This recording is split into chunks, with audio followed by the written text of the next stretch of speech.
Hello to you, our viewers. Welcome to this edition of the News in English. My name is Serge Hori. We'll begin with the headlines. Rwanda has joined the rest of the globe in celebrating the International Day of the Girl Child. The 6th African Tea Convention and Exhibition has been concluded in Kigali. Members of the East Africa Business Council have once again convened to discuss the challenges of trade in the region. And on the international scene, an award ceremony presenting the highest state honors to 15 distinguished individuals was held in Beijing to commemorate the 75th anniversary of the founding of the People's Republic of China.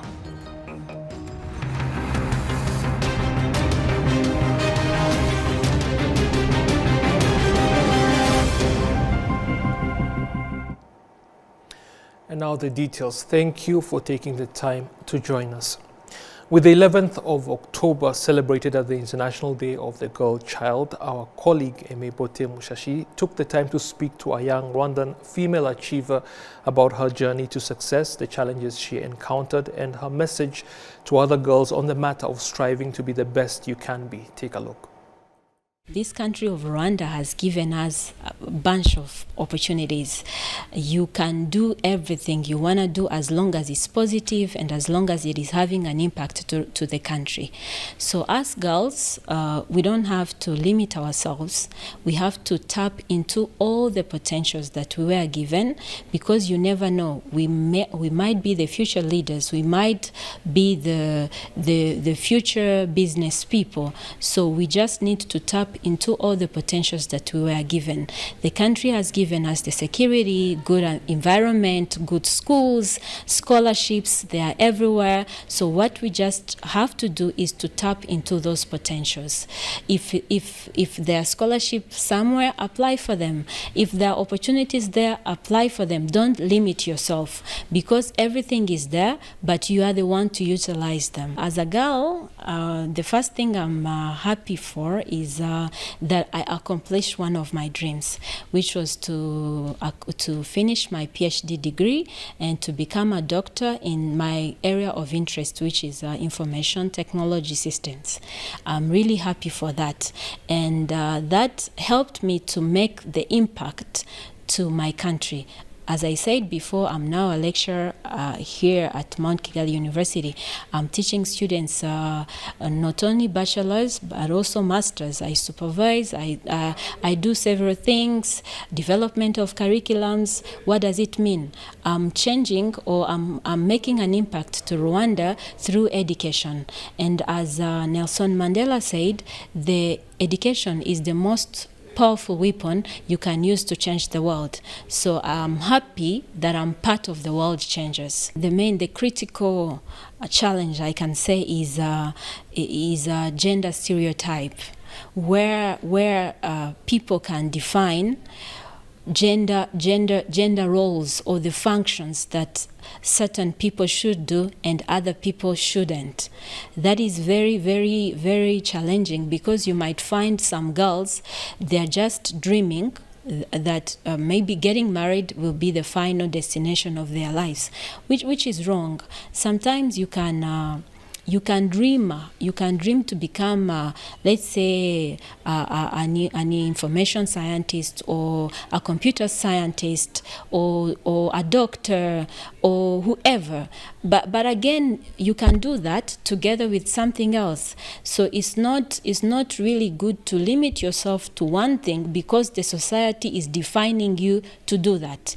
So what I can say, the challenging scenario is limiting yourself according to the societal judgments. You should dream what you want to do. You should dream who you want to become, and then don't let the people criticizing around or the societal judgments limit your potentials. Now, moving on, Rwandan tea has continued to dominate in the region and beyond, while at the same time transforming the lives of farmers. With the 6th African Tea Convention and Exhibition having taken place here in Kigali, our colleague Francine Omutesi spoke to one farmer whose life has been transformed by growing tea, as well as officials from the Rwanda's Ministry of Agriculture and Animal Resources on the way forward for the sector as a whole.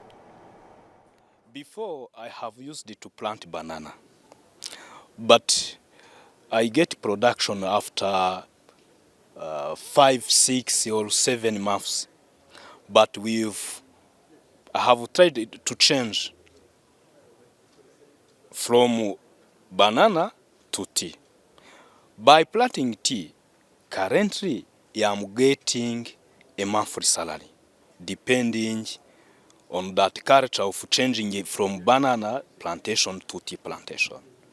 That is an impact which I have seen in tea compared to other plants which I used to cultivate. I'm earning around 300,000 Rwandan francs by month, but in a good season. Means the climate change, or maybe the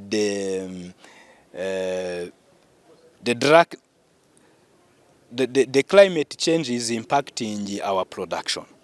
That kind of money which I'm saying, I get it if we have a good season in rain. As tea farmers, apart from the climate change, we are also facing a problem of different diseases, different insects which are attacking our green leaves. Not only that, but also erosion. But as farmers, when we are taking different trainings, we see that those kind of erosion, those kind of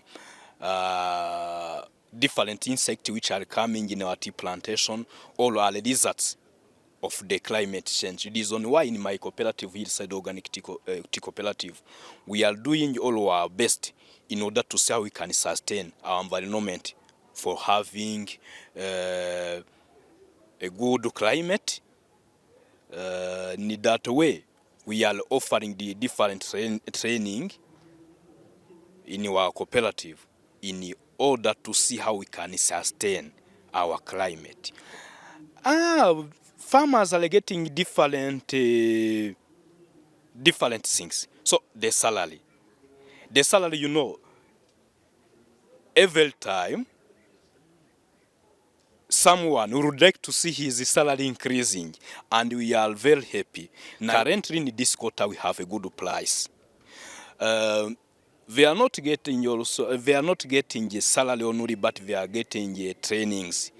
They are happy with those trainings, as I have mentioned. Those trainings of sustain our environment. Those trainings also of fighting erosion. Not only fighting erosion, but also how they can do good agricultural practices. The tea sector in Rwanda is a key sector in all aspects. One, it employs many of our people, especially women and young people. It employs more than 60,000 farmers. It is second in terms of value, in terms of agriculture export commodities. It is first in terms of quantity, but second in terms of value. It is very significant in terms of job creation, but also GDP contribution.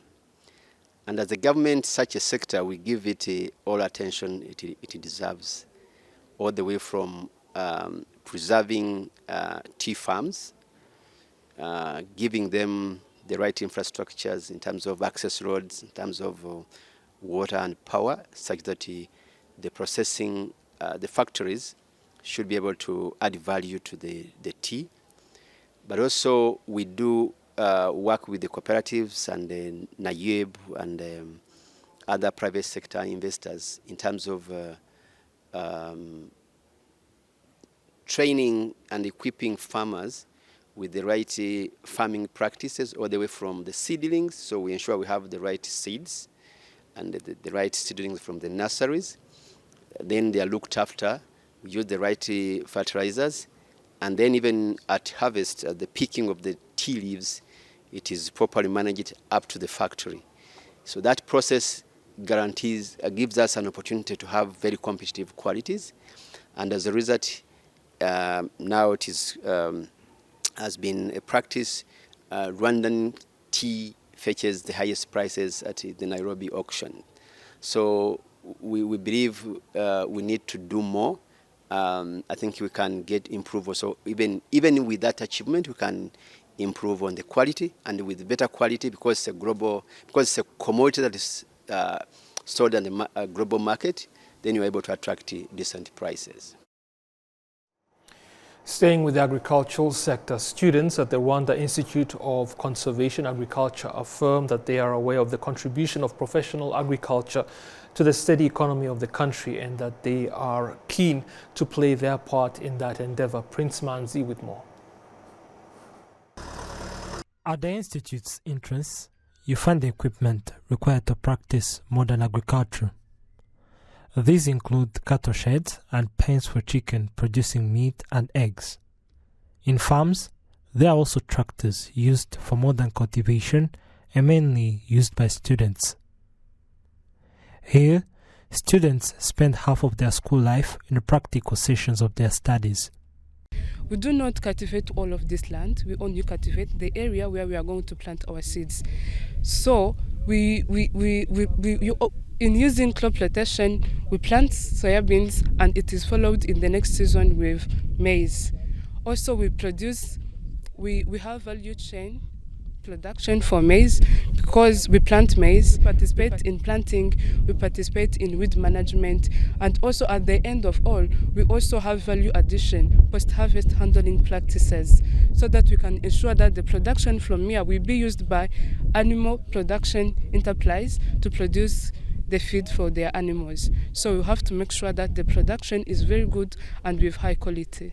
So I got many things here, including how to prepare land, how to till, how to maintain soil healthy, and how you can do extension to those smallholder farmers that are doing farming but basing on science. In the greenhouse, students planted bell peppers and they're expecting to reap between 5 and 7 tons per year.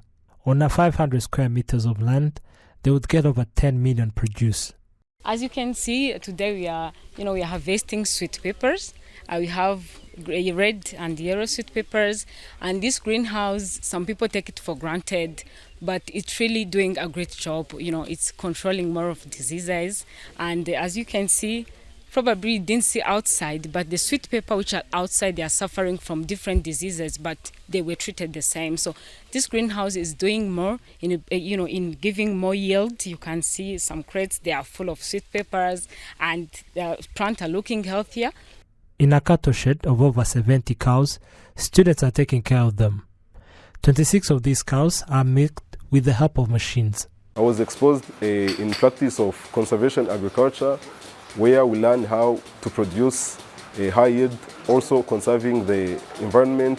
I was also exposed to the animal production practices, as you are seeing here, where we have learned artificial insemination, embryo transfer, and also disease diagnosis using technology.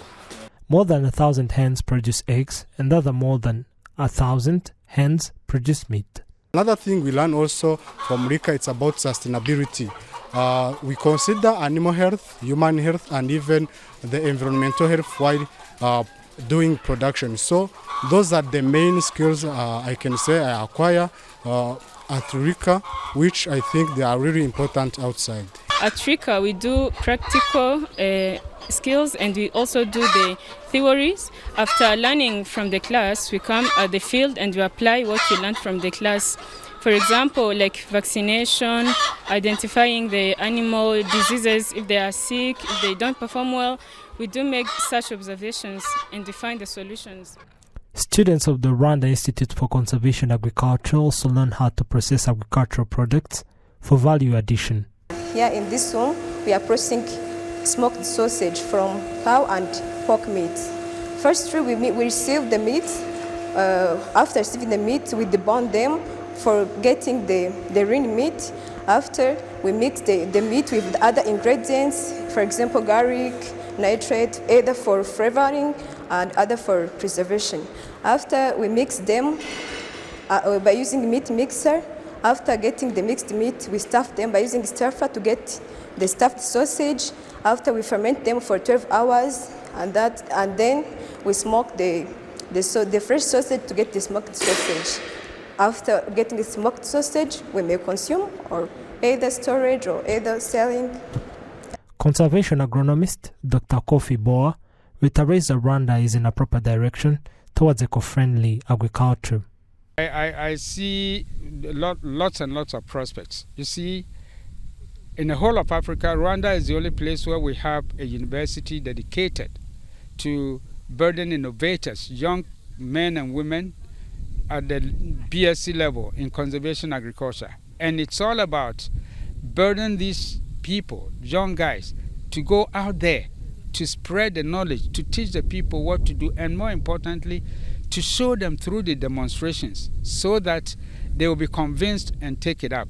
So I see that this initiative is so great, and I wish we had several African countries doing what is happening here. I'm also so happy that looking around, the Rwandan Agricultural Board is also for it. The president himself is committed.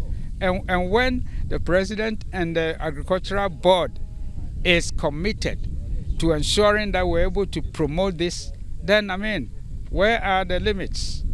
The Institute currently has 250 students, and 156 students graduated, with 93% now leading agricultural projects.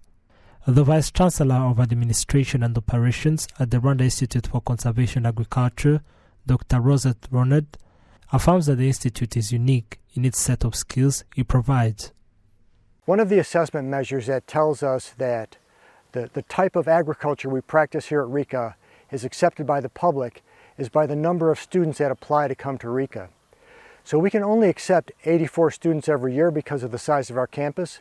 And this past year, we've had more than 3,000 Rwandans request to come to RICA to fill those 84 slots.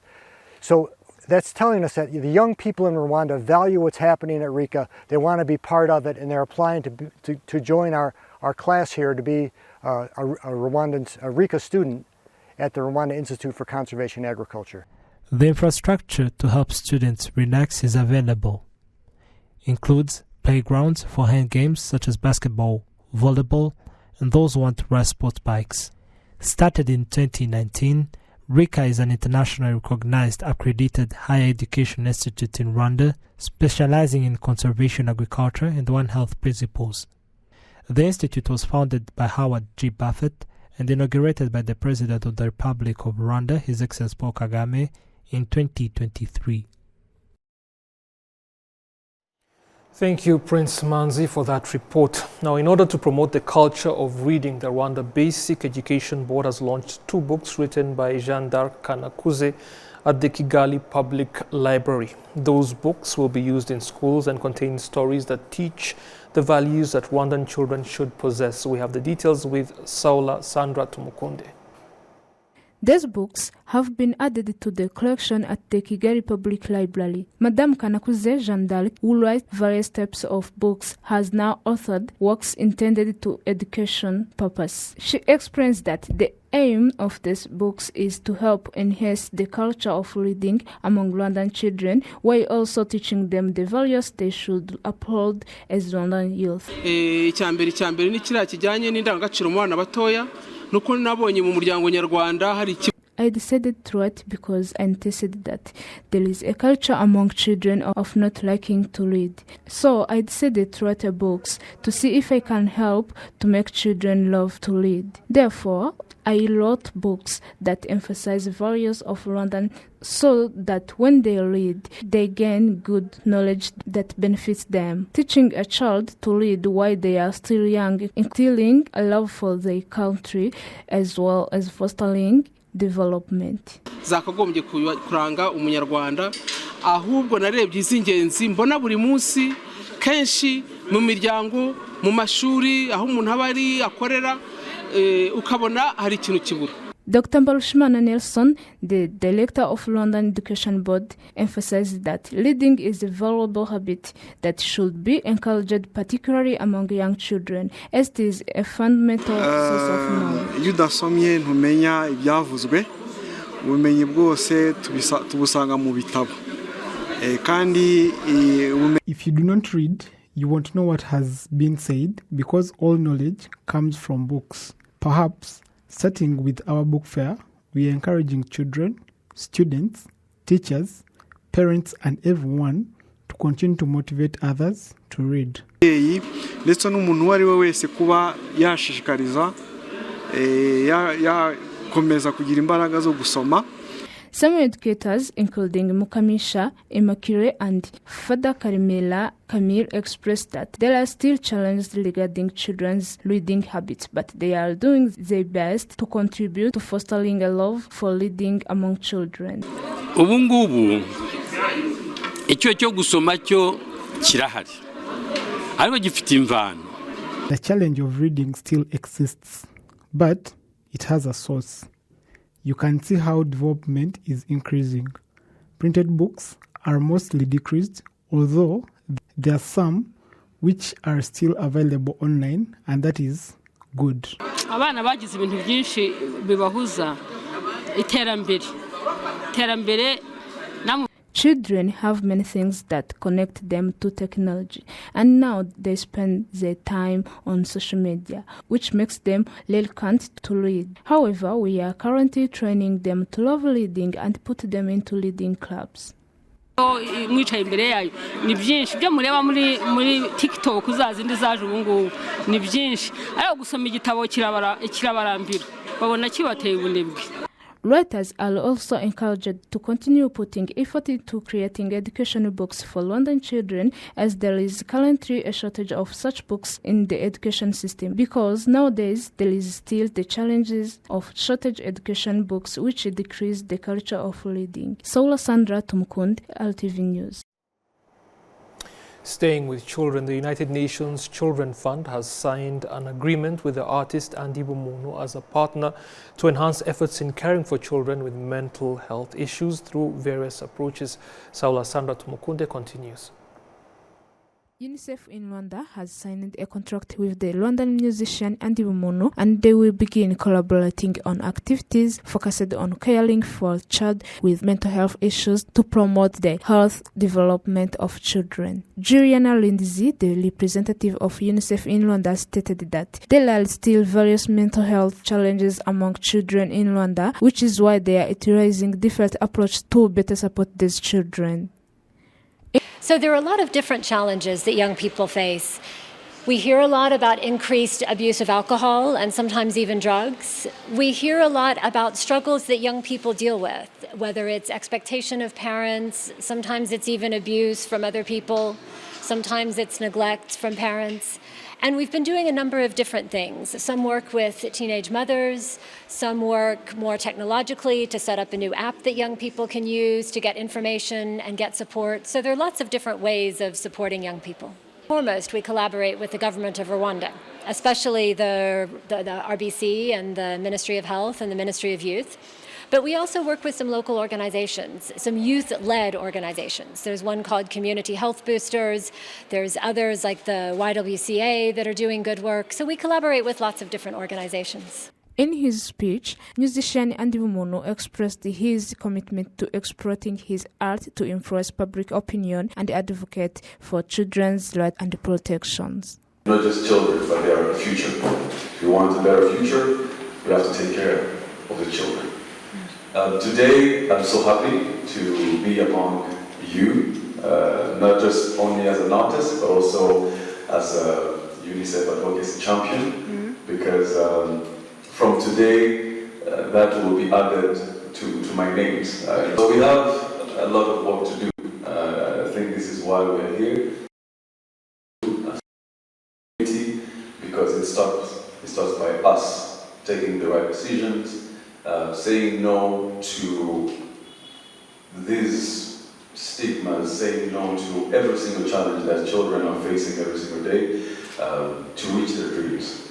UNICEF will continue to cooperate with Andy Bumunu to support Rwandan children and take care of them, addressing different issues such as provision of better nutrition, fighting children abuse, dealing with teenager pregnancies and other challenges to make sure that all children lead the best life possible. Saulo Sandra Tumukunde, RwandaTV News. Thank you, Sandra. Now, Rwanda's Social Security Board has inked a more than 3.7 billion Rwandan franc memorandum of understanding with the King Faisal Foundation, ICAD Africa, and Rwanda's Ministry of Health to increase the capacity of healthcare providers in terms of both capacity and quality. We have the details with William Evans Mutabazi. According to the State Minister for Health, Rwanda has been able to reduce maternal deaths by 75% in the past 20 years, but due to limitations in the workforce, there has been challenges dealing with the remaining 25%. As such, this collaboration will facilitate the training of a good number of health professionals, focusing especially on programs that have not been training as many in the past years. This important collaboration that we're having with RSSB, mainly in two parts. Number one is to train a good number of health professionals, especially in programs that had not been training a good number. I'll give you one example here, where we used to train 100 midwives per year. But with this collaboration with RSSB, we'll be able to train 600 per year. Our target is 1,400, and it's also possible to do it with other collaborations that we have. And in the last 20 years, we were able to reduce maternal death by 75%, but we've been struggling to deal with the 25%, and the key component of it is insufficient workforce. So I think this type of collaboration really elevates the level of care that we'll be able to give to every Rwandan, so that we're able to deal with preventable maternal deaths. The same for nurses and health professionals. Also, the partnership also tackles another area where we have technology and innovation for top quality healthcare, and this really is centered around the partnership that we have with ICAD Africa that the President launched last year in December. That is a center that trains surgeons and other professionals in minimally invasive surgery. It's a type of surgery where you don't need to have a large cut when you're doing surgery, a very small incision, high-tech materials. A financial contribution of 150 million Rwandan francs will be available to ICAD, a support by RSSB to specifically train 80 Rwandan surgeons in minimally invasive surgery, while over 3.7 billion Rwandan francs will be towards supporting quality health professional education. RSSB will also provide student scholarships under the Ministry of Health's 4x4 reform, and these will be routed through King Faisal Hospital Rwanda Foundation, which will also allocate the funds to the selected schools. For the 4x4, we are going to be providing as RSSB 3.7 plus billion Rwandan francs in those 4 years to support this program. And as RSSB, we find ourselves in what I may say is a privileged position to be able to support such programs. With this particular collaboration, the number of trained midwives is expected to leap from 100 to 600 trained midwives per year, although the target is at 1,400 trained midwives per year. William Evans, Mutabazi, RwandaTV News. Thank you, William. Now, members of the East Africa Business Council have once again convened to discuss the challenges of trade in the region with the objective of forging a way forward and overcoming them, and are confident that with proper dialogue, the objective will be attained. Our colleague Paul Rutikanga was there and spoke to some of the participants. It brought together the Honorable Minister of Trade, the Honorable Minister of Regional Cooperation, and Minister of State of Foreign Affairs and Regional Cooperation, as well as the Secretary General of the East African Community, with her team, the entire team from headquarters in East Africa and Community, Arusha, and different other senior officials from government in Rwanda, and we in the private sector. This is a beautiful meeting. We last had it 8 years ago, and we resumed it today. It's called the East African Community Secretary General's Breakfast Meeting with the private sector. This is one where we have a face-to-face, one-on-one meeting with the Secretary General to hear the issues affecting trade across the region, to hear about the barriers to trade directly from those concerned, and then we discussed what are the possible solutions. what are the ideas we are generating towards solutions to some of these problems. Because the key thing is, can we remove barriers to trade? Clearly from this meeting we saw there's a couple of barriers still here and there, and what we discussed and focused on was how do we get these ones resolved. So we've left the meeting with key takeaways, tasks for Secretary General, tasks for the Ministers of Trade, and task for Minister of State for Foreign Affairs and Regional Cooperation, and the task for us in the private sector. So we are all going to work towards accomplishment of the task we've taken, and then after some time, possibly after 6 months or so, we shall reconvene again to take stock of what has been done and what is yet to be done. Officials in the region have emphasized the need not to focus just on the challenges that are prevalent, but also on the progress that has already been made.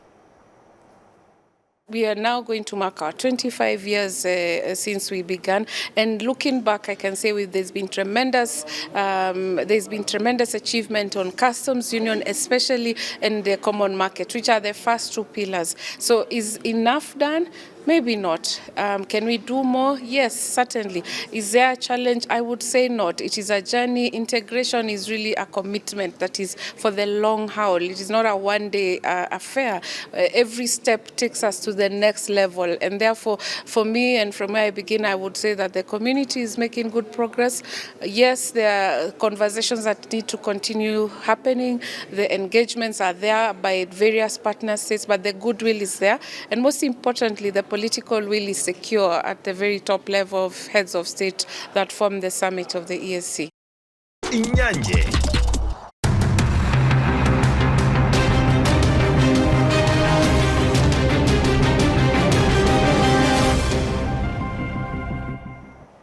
Welcome back, and now let us take a look at news from elsewhere around the world.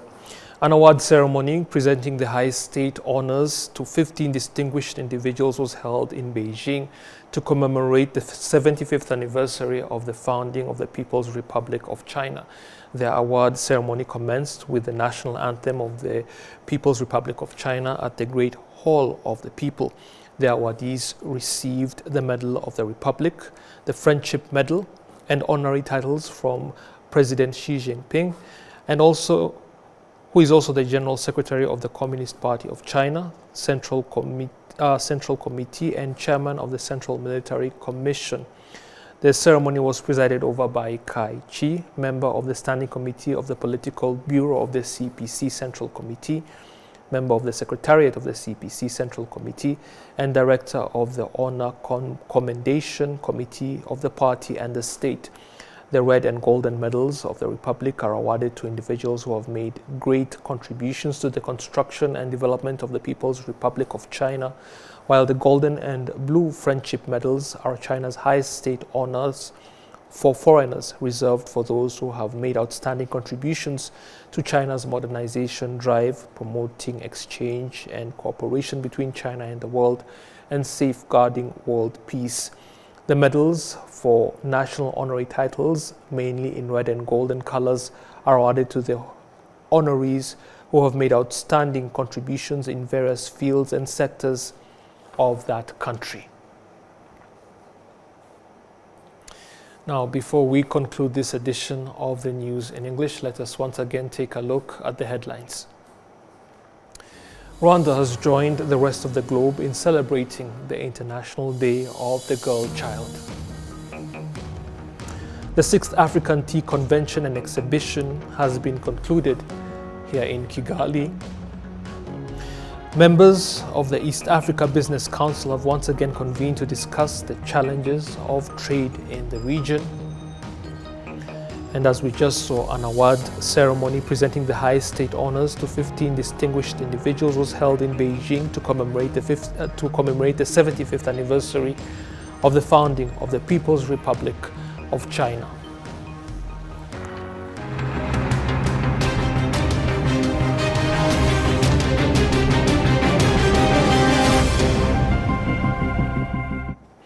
As always, I hope you had a great week, and you will also have a great weekend ahead of you. I'll be seeing you soon. Goodbye.